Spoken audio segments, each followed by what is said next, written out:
I did not assign you the reading of Frid and Raffaelli, so if you're looking at that going, what do you mean I was supposed to read that? I didn't know, I didn't read it, I didn't assign it to you. If you read it, great. I assigned you some other things to read.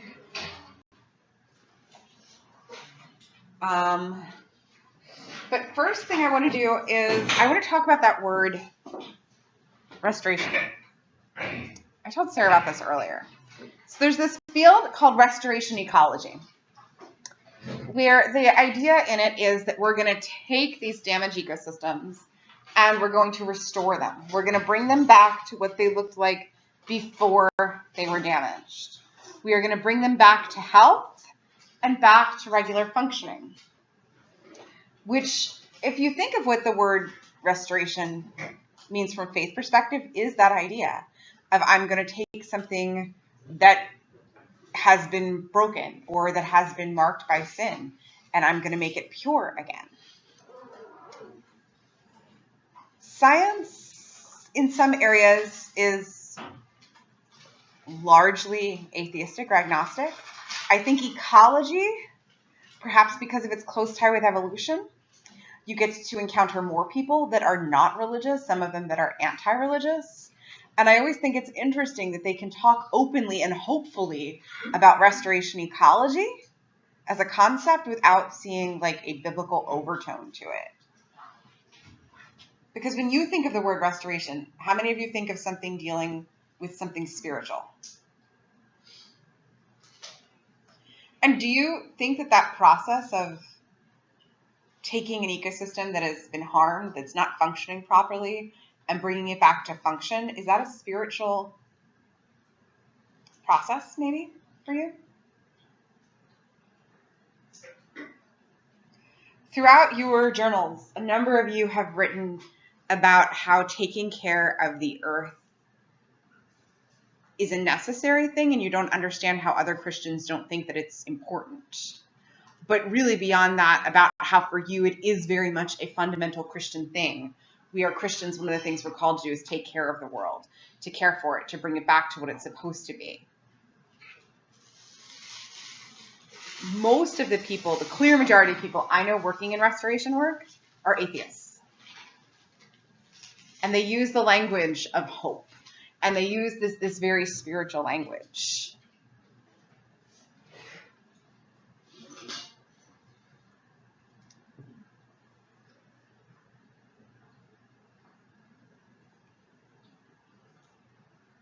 Are there other places of science where you see such clear religious overtones of restoration and hope and the idea of taking a broken ecosystem and making it whole again?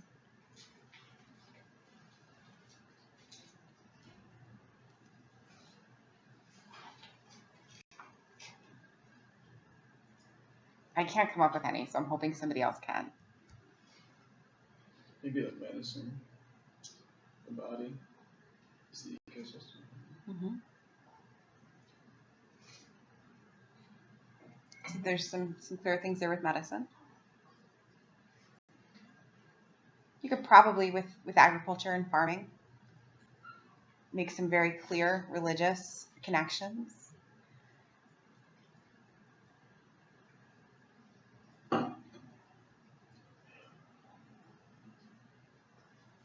How do you think your work as somebody in, whether it's medicine or agriculture or caring for the environment or caring for animals or things like that,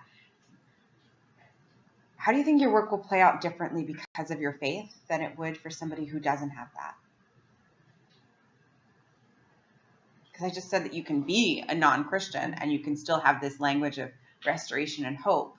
But how is what a Christian brings to the table different?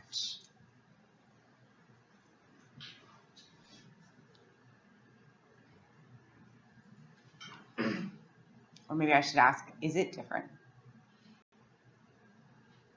I feel like if you have hope for an ecosystem and restoration, if you're not religious, you're kind of thinking like short-term hope, like things that you're going to see in your lifetime or in, like, at least for other humans on the earth. And the Christian hope is much more, well, eternal. So I feel like it just is like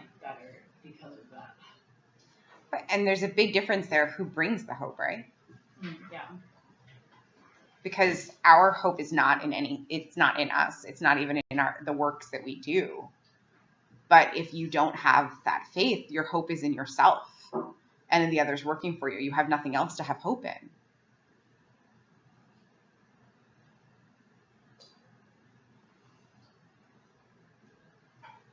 Or maybe you can, and then it's hard to couple that concept of being hopeful, in my opinion, with something that's not religious or spiritual.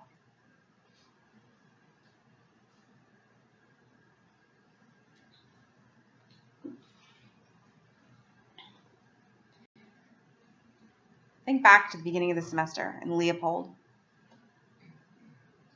How do you think he would think or would talk about environmental management or about restoration of ecosystems?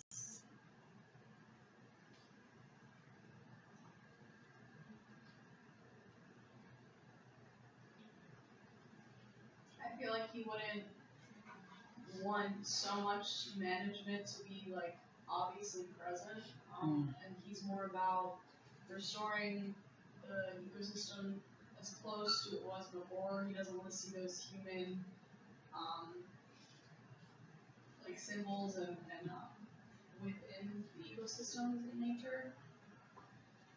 Right, so he wants some level of management, but he doesn't want it micromanaged and even maybe barely managed. That nature and wild places in and of themselves should be allowed to function as they are.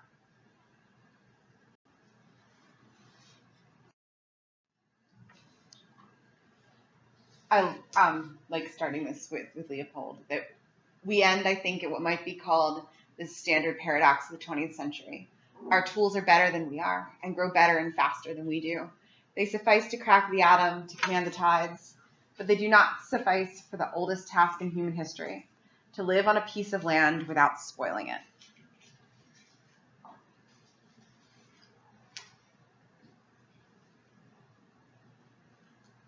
Do you think it's possible that we can live on the land without spoiling it?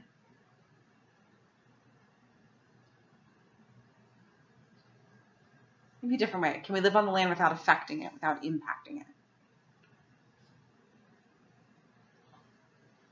Is our value for land tied to what it can do for us? Maybe if not for you personally, for us it's...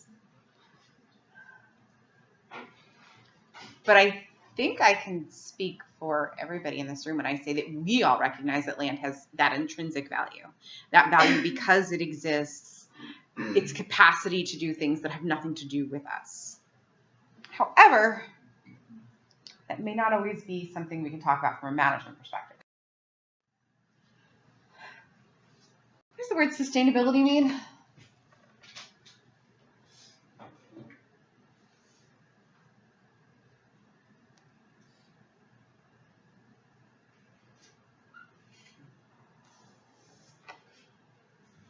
Something that's going to be able to continue to the future. So the use of something that can continue for generation after generation without itself being harmed, without itself being used up. Yeah. How about restoration?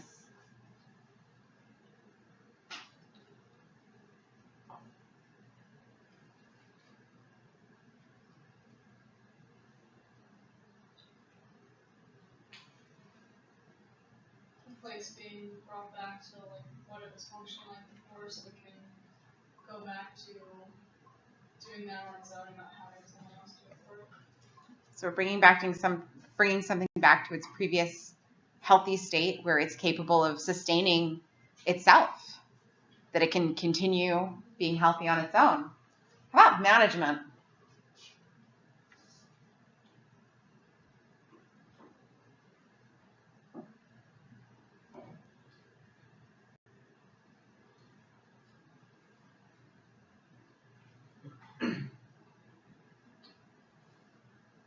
Clearly, it's those that are in charge of managing things, taking care of things, determining whether or not they're meeting their requirements, whether or not milestones have been met, and an ecosystem. You got that one down, right? It's the populations and all at the community and all of the non-living things in the ecosystem. There are these kind of three key pillars. There's the environment, the social, and the economic.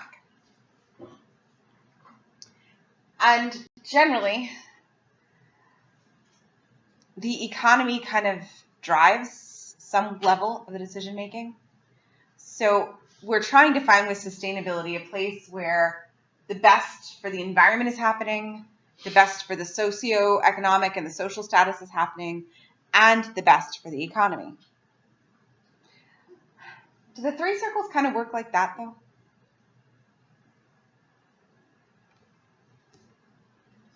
They probably work a little bit better like this.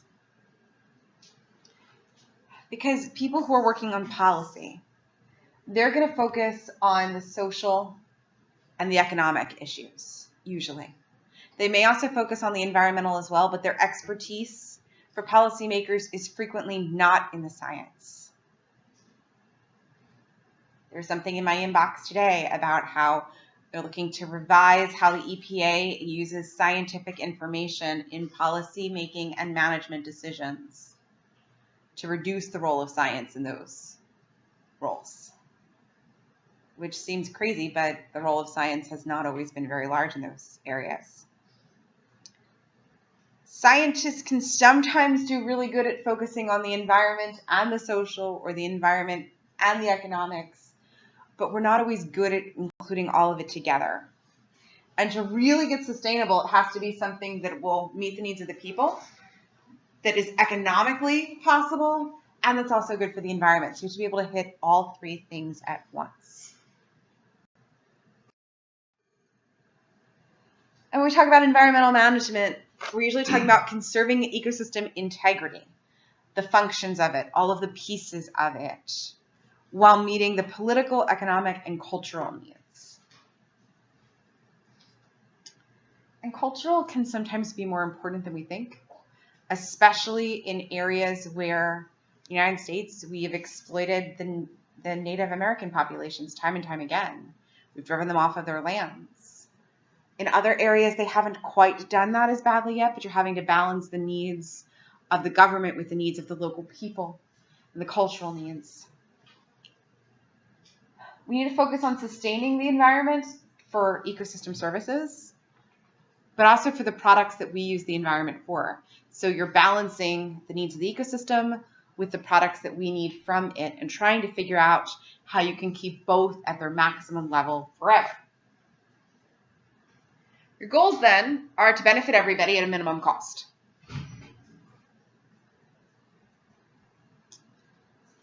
That's difficult. That's where management becomes really difficult, is you don't have a lot of money to do a lot of things, and you're needing to find the best solution for everybody, which sometimes means that you need to sacrifice a little bit on one side or another.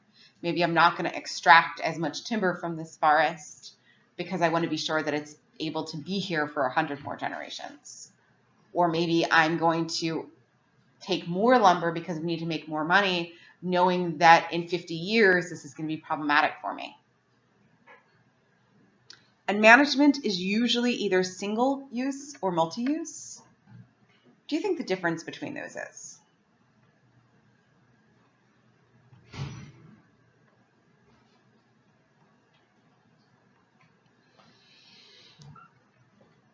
Are you managing for one item? Like, am I managing for timber? Or am I managing a forest for timber and tourism and owl populations? So it's the idea of are you managing an area just on one portion of it, which is either going to be economic usually or an endangered species, or are you managing it for a whole lot of uses at once?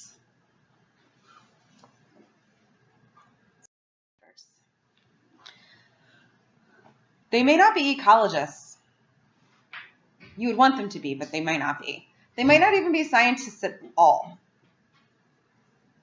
They may not understand how ecosystems work. Frequently, your managers are government employees. They may be business people, though. They may be trained in economics. I know I've told a couple of you this story, but we had graduate student seminars every year when I was in grad school, where all the other grad students would get together and we'd present to each other because we'd all gone to conferences, but we never really knew what everybody else was doing.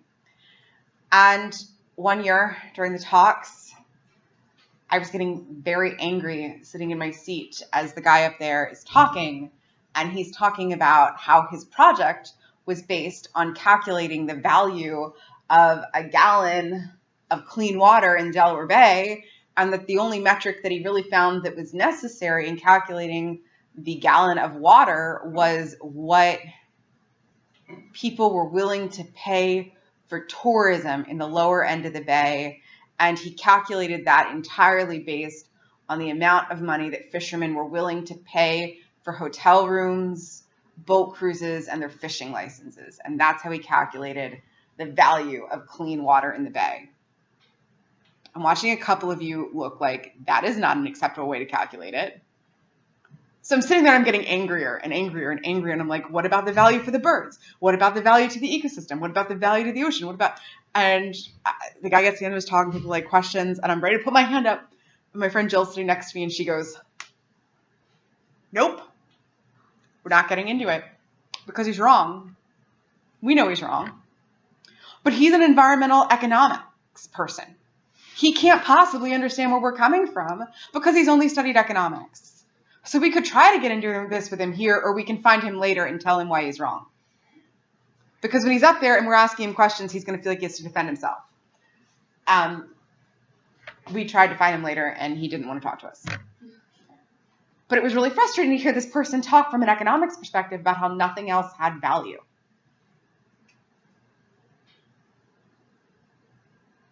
I don't know what he does now. He's probably a manager. But even each of us, if we were all managers of ecosystems, would manage things differently. Elizabeth is going to manage for the mammals. The cutest mammals win, especially if they're small and tiny, right? Maybe not small. Okay, so but the mammals win, hands down, don't they? If you can only pick one? Okay, and maybe the mammals and the reptiles, are you going to manage for the insects? Or are they going to be like way down the line? Depends on which ones. Yeah. I don't think I don't think I can do tarantulas. No, okay. It's not something I can do. No. Who in here do we think might manage things based on the plants?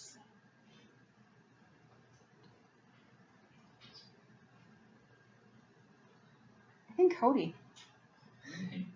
You've taken vascular plants.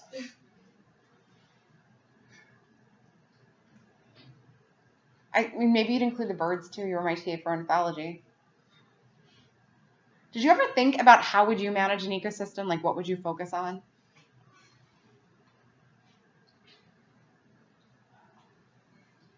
And there's hard things to reconcile, wouldn't there be? Because sometimes the things that you want to do might not actually be what's best for the ecosystem, which is really hard to wrap your brain around.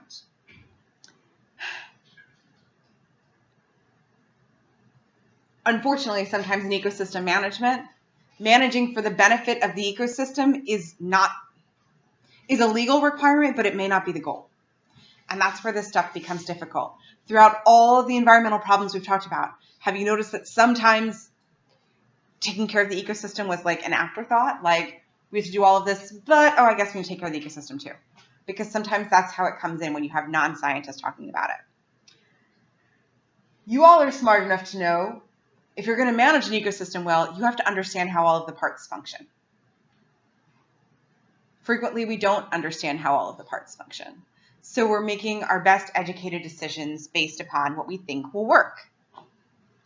And something you all learned all the way back, hopefully, in other classes, I just did this in, I don't know how many times I talked about this concept in 152, Gen Bio 2 this year, the idea of structure and function, matching things. We see this on a cellular level, but we see this on an ecosystem level, that the structure dictates the function, or sometimes the function dictates structure, that there is a clear relationship. When one is off, the other becomes off. So then how do we make decisions? I want to tell you that there are studies out there about every ecosystem in the world that tell us how things function. That's not true. And usually when we're coming into an ecosystem, we're relying on what people know from the past to figure out what the ecosystem used to be like. So we're using anecdotal information. We have writings where people talk about the shad fish being so plentiful you can pull one out of the stream. Do we ever think that it was that plentiful? No, but that's the information we have. We use previous studies. Sometimes we use expert opinions. What do you think we do if we don't know enough, or if we don't actually know anything about an ecosystem or an organism?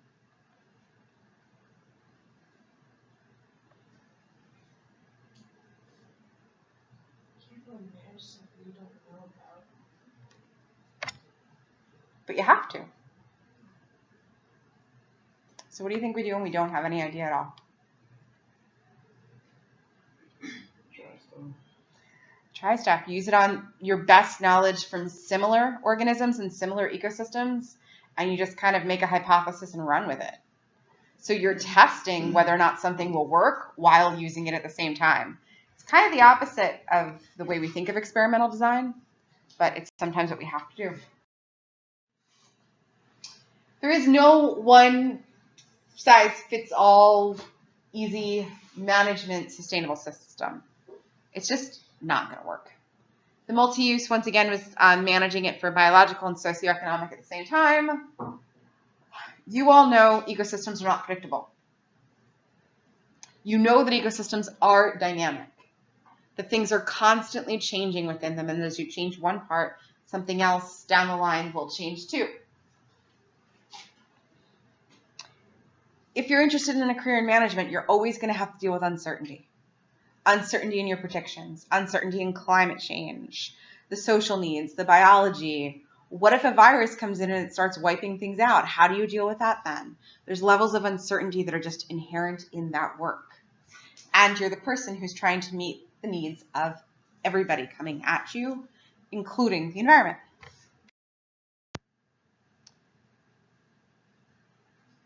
We've seen these outcomes over and over and over the semester for environmental change.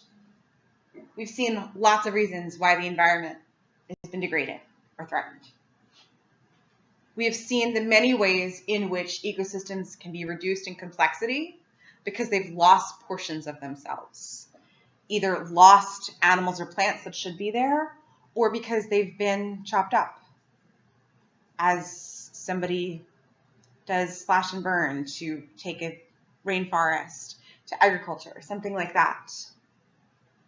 Usually, environmental change results in the reduce of species richness, which is then tied to a loss of ecosystem service, a loss of resources for us. But often, there are outcomes we didn't expect. Sometimes because you lose one species, it actually leaves room for others to come into the system and potentially make it work correctly again. Or sometimes we have killer whales that have to eat sea otters. How many of you are familiar with that trophic cascade? Some of you should be, because I've taught it in other classes. Some of you are not, so it's a very quick trophic cascade story. What do killer whales eat? Usually not sea otters. Seals or large fish. So we have our two groups of killer whales that eat seals or large fish. On the West Coast, we started overfishing the large fish population, especially things like herring and other large fish, which led to a decrease in not only large fish, but a decrease in seal populations. When sea otters are the only thing that's left, do you think, well, one of the only things that's left, do you think whales are going to eat them? Absolutely, the whales aren't going to starve. So the whales start eating the sea otters. But what does sea otters eat?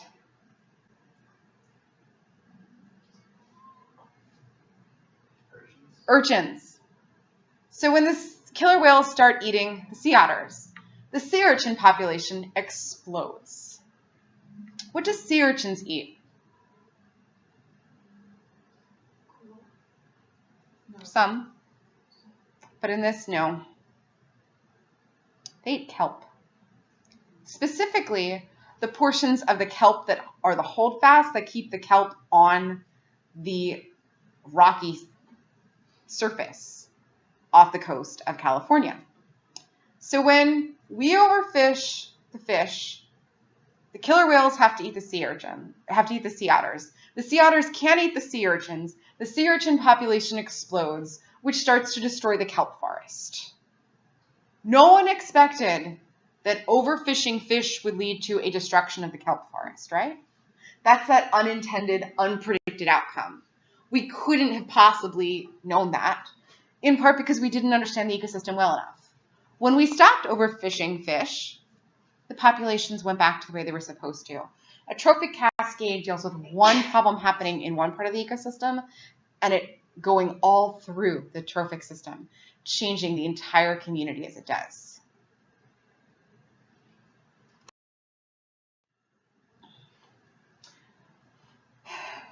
You're going to see that some of the words that we use in this are business words. For talking about management, we have the insurance hypothesis, which is the idea that the more species-rich an ecosystem is, the better it can withstand to or respond to environmental changes. Because if there's enough species in there, the expectation is that if one is lost, something else can just fill in for that one. That it may not take the same exact role, but that it's close enough that the system will still survive. In a coral reef, we think that this kind of works, that there's so many species of fish that if I just lose one species of fish, there should be enough to make it work. However, in a stressed ecosystem, this isn't going to be true. So that means that there's a positive relationship between biodiversity and ecosystem function. We know this. But there's a problem. Some of your most productive ecosystems on the planet do not fit this mold. Boreal forests, lakes, bogs, estuaries. They may have a lot of species, but they don't have any really that can fill the role of something else that's lost. So while this is a good theory, in practice, it may not work, even in a tropical rainforest. Maybe there's a different type of epiphyte that can take over for something. But everyone's role is so well defined that it doesn't work well. So the way that we've dealt with this is related to how we determine who our keystone species are. We've identified the species that are irreplaceable, that are necessary, these keystone species. And we make our management plans around them. We're going to skip if this is best or if we can do better for a moment. You've heard people, maybe not in your science classes, but you've heard people talk about the balance of nature, right? Usually people that aren't scientists talk about the balance of nature. Nature will just balance it out. Does it really work this way?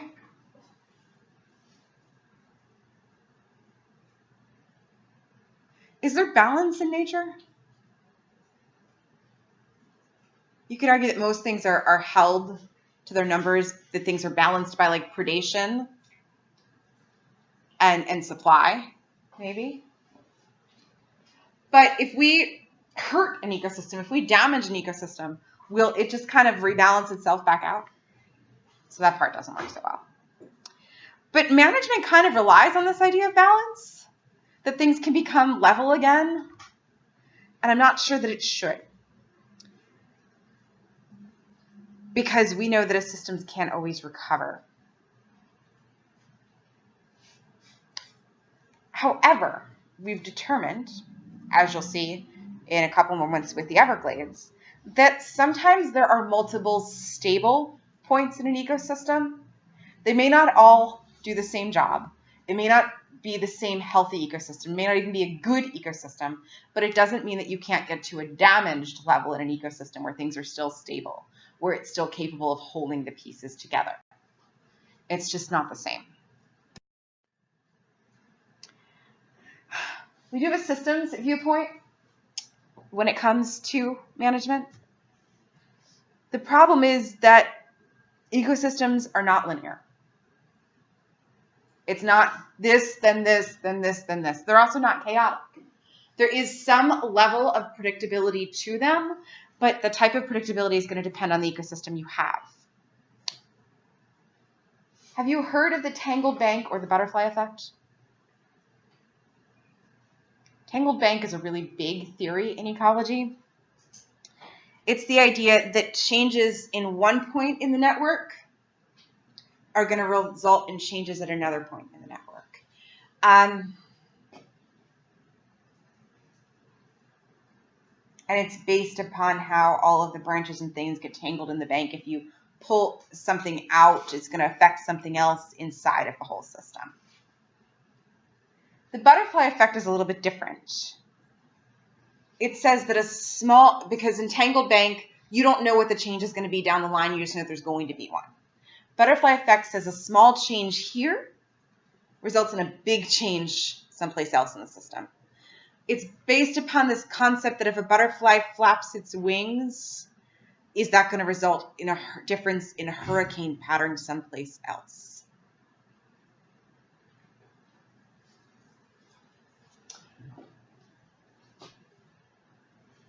But we tend to want to manage through box models. Blue box. It goes into the next system. The yellow stuff comes in. So then we have a green box. Then we add in purple. It gives us a brown or a black box. And then we get to a pink box because things are coming out and things are going in. But then we don't know what happens next. Or we don't know the ratios of what's coming in and what's out. I made a lot of box models in my master's and my PhD work. And frequently we found that we had to recreate them at each step because you couldn't quantify. You could quantify what went in and what came out. But you can't always quantify the processes happening inside of the box that determine how things come out.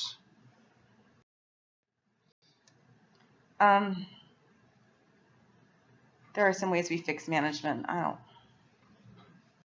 that before. Restoration as a concept came out of the no net loss legislation for wetlands. This is the Section 404 thing for how we manage the Clean Water Act, where if you are building someplace and you destroy wetlands, you have to recreate wetlands elsewhere because there can be no net loss of total wetland area. And restoration came out of that. For wetlands, it means reestablishing hydrology and geology in order to eventually recreate the wetland. And it is focused on recreating an ecosystem. It has a number of objectives. The first is to understand how the ecosystem functions and to understand it on multiple levels. This requires a multidisciplinary approach. If you're doing restoration, you're going to have animal people and plant people and water people and maybe even bacteria people and soil people and geologists all working together to fix an ecosystem because you recognize that everybody brings something new to the table. It is truly a multidisciplinary area. You usually have two options. You can try to create something really complex like what's there, or you can start by creating something simplistic and adding to it. In general, we start simple so that there's minimal maintenance needed. And you want whatever you're restoring to fit with what's there. Remember I mentioned that Spartina alterniflora we took from the East Coast to the West Coast to try and fix their salt marshes? We now realize that was a problem because it became invasive. That's why you want to work with what's there in the system. You don't want to risk invasive species. You have to identify what your goals are. This has become a massive concern in current restoration work. We used to talk about wanting to restore ecosystems to what they were before the European settlers arrived. We don't know what the ecosystems were before the European settlers arrived. Now people talk about restoring it to pre-1950 or pre-1900. But the ecosystems that we have today aren't capable of being what they were 100 years ago? And how do we manage within that? You have to monitor and continuously upgrade your management plan, but you also have to be realistic. Not just about what the cost is, but also about what you can and cannot do. You cannot take an area that has become a desert and make it a wetland easily. You just can't.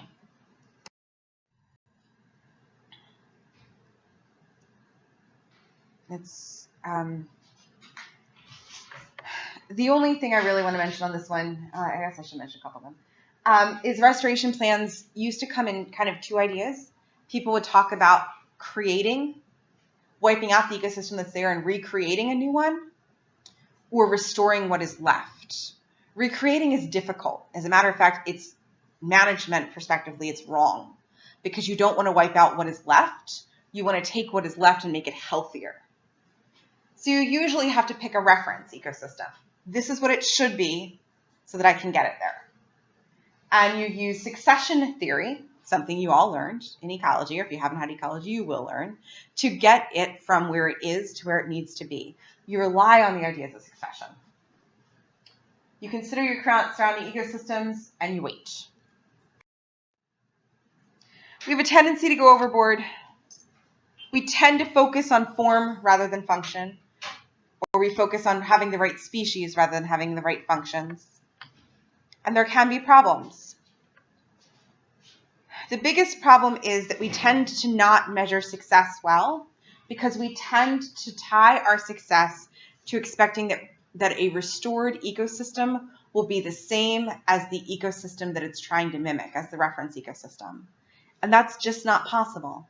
You can't take something. Who's broken a bone? Is it the same now that it's healed as if it was if you had never broken it? Maybe it's really close, but Elizabeth is shaking her head like it is not the same at all. Anybody ever rip or tear a ligament or a tendon? Is it the same? For me, it's not either.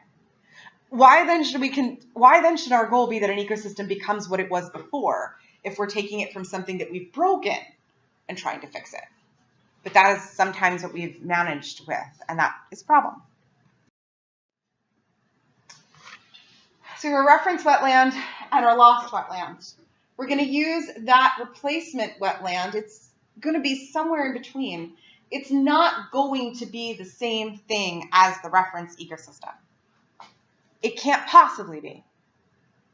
But that doesn't mean that it can't still function as a wetland. Do we have the same plants in the replacement as that are in the reference? Does it look like we have some of the same plants? Most of the same plants? Are they in the same ratios? Do we have the same birds? But do we have birds? Do you think we have fish and frogs and turtles and things like that? Is it functioning as a healthy wetland? Yes.